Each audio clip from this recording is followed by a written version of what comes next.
I wonder what we should call the park in Mandeville.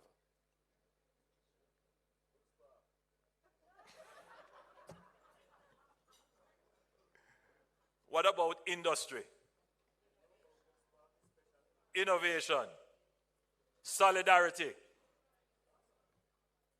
all kinds of names that could reflect something of our national ethos.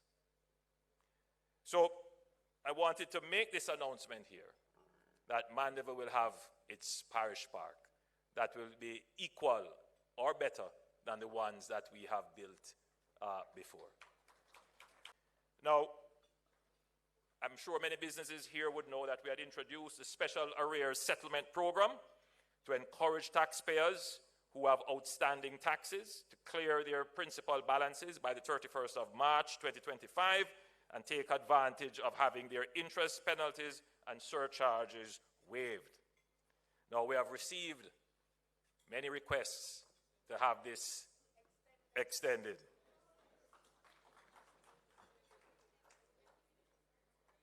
More anon on Monday. Spend a little time on infrastructure. I was looking back over the last decade, 9 years since I've been Prime Minister, and I must say that the pace of infrastructure development could only be matched by the 60s. And in fact, I believe that after we have started some of the projects that we have announced, the rate of infrastructure development would have surpassed the 1960s.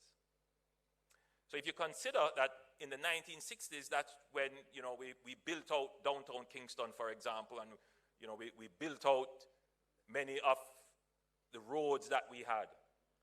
But we haven't been investing in maintenance from the 1960s onwards, because in the 1970s, 80s, 90s, and 2000s, our budget, our economy could not sustain a maintenance program. And so what we face in Jamaica today is a challenge of aging infrastructure that is just collapsing in front of you. Whether it is sewer mains or potholes emerging in roads, we have aging infrastructure. And I'm sure there are many young people who look on at our towns and our urban spaces and say, why our towns and urban spaces can't look as modern as towns and urban spaces in the countries that you may have traveled. And I want to say to you that this administration has developed a plan, and we have been activating that plan to improve our towns and urban spaces. If you get a chance, drive out to the Morant Bay Urban Center, and you will see the vision of modern urban spaces coming to a reality. GDP, we have to stick to our commitments to reducing borrowing. So the Fiscal Commission essentially polices what the government will spend on. But it also has the ability to price or cost any other proposed spending, either by the government or the opposition. So there is an independent body that could very well say what is being proposed doesn't make sense.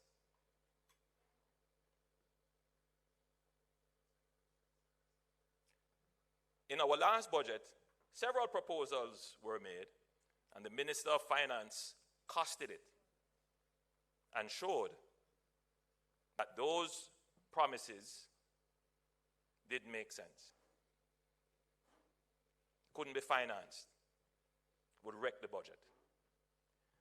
I'm speaking to an audience of business people, and therefore, I'm certain that you immediately appreciate the point that I'm making.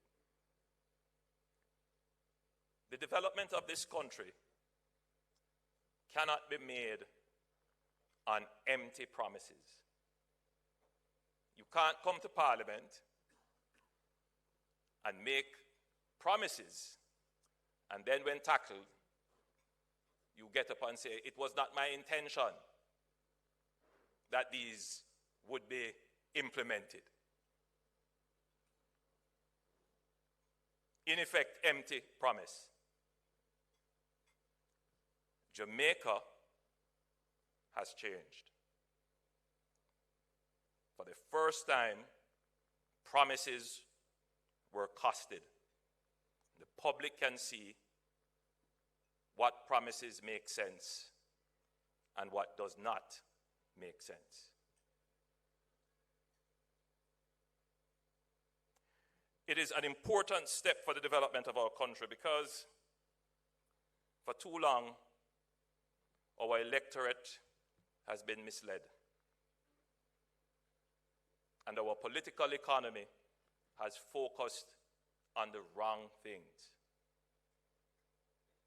For the first time, you have a government that has delivered 10 budgets of stability.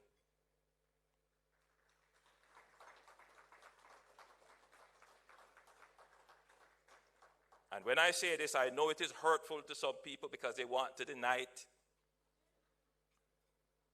They want to dismiss it. They want to say, "Cho, stability can't yam." Well,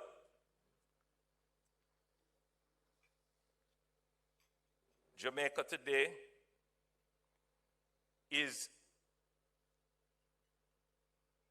the most resilient it has been to shocks than at any time before in its history. And I just want to, give you some facts. It took us 17 years to recover from the oil price shocks and the socialist experiments of the PNP in the 1970s. 17 years. It took us 7 years to recover the lost GDP from the financial sector meltdown and the FinSac crisis in the mid-1990s. And it took us 30 years to get the debt back down to pre-FinSac levels. 30 years. It took us 11 years to recover from the global financial crisis that hit us in 2008. But it only took us 3 years to bounce back strongly from the COVID-19 pandemic, the supply shock chain, and the overlapping geopolitical crises, which, when you put them collectively, these were the worst shocks that Jamaica has experienced in 100 years. I want you to just think about it, that during the worst shock that we have experienced, not one public sector worker was laid off. Think about that. In Europe, people were laid off, salaries were cut. Right here in the Caribbean, people were furloughed. It didn't happen in Jamaica.